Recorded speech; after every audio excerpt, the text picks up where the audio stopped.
So, is the sole purpose of religious ideas to propagate the species? No, it's not the sole purpose.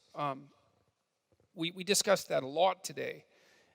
The sole purpose of religious ideas, the sole purpose, first of all, the questioner assumes that there is a sole purpose, and I don't think that that's accurate. So you want to be careful about reducing something complex to a single explanation. That's generally the purview of ideologues, right? They have one idea and it just covers the world, and the world is a little bit too complicated to be covered by one idea, unfortunately.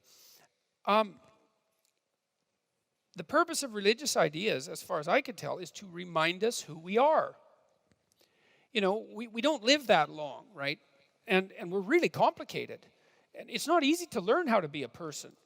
You know, I mean, it takes you like 40 years before you can learn to be a person enough so that you can get out of your mother's basement.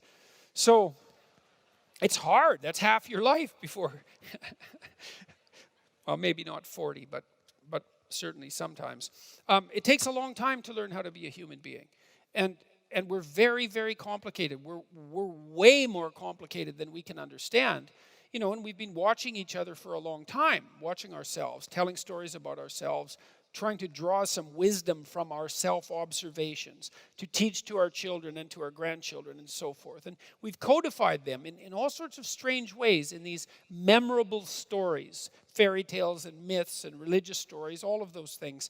And what are they there for? They're there to remind us who we are, because we need to know who we are. And, you know, we talked about that a little bit tonight. I believe the notion that I believe the most important idea that's ever been generated is the idea that men and women are made in the image of God. I think that a culture that isn't predicated on that belief, knowingly or unknowingly, and better, knowingly, is doomed to absolute catastrophe. Because there's no reason to assume that there isn't something about us that's of transcendent value. I mean, if for no other reason than the fact of our consciousness, you know, like here we are, we're aware of what there is. And it isn't even obvious that there could be what there is if there wasn't something that's aware of it. And so our very awareness plays an integral role in the fact of being itself.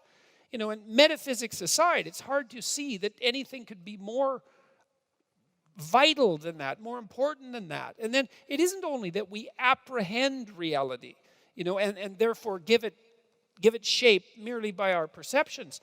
It's also clearly the case that we partake in its shaping. And we call ourselves on that. You know that you feel guilty and ashamed when you're not doing what you could be doing, when you're not living up to your potential, when you're not making the most of what's offered to you. You understand at a very deep level that you're breaking. There's no other way of saying it. You're breaking a divine commandment. You're offered this unbelievably rich possibility, and it's there for you to grapple with.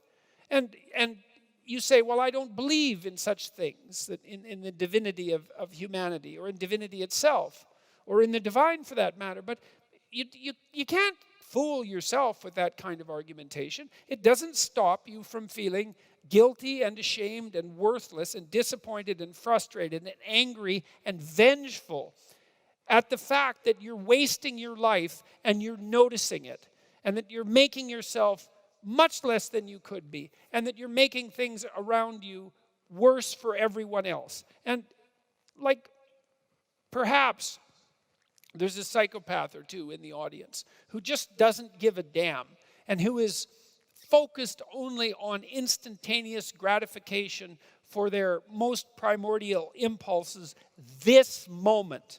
Right? But it's not a sustainable mode of being, and it's very rare. And so the purpose of religious ideas is to wake us up. It's to remind us who we are, right? It's to remind us that we're imbued with a spirit that can be best described in some sense as immortal.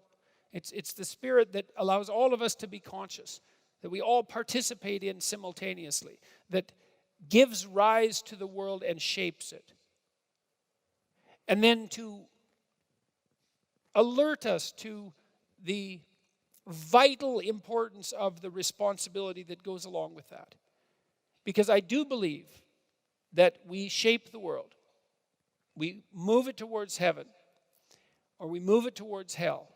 And we do that with every conscious decision we make. And it moves in the direction that we determine. And so that's what religious stories are there to remind us of.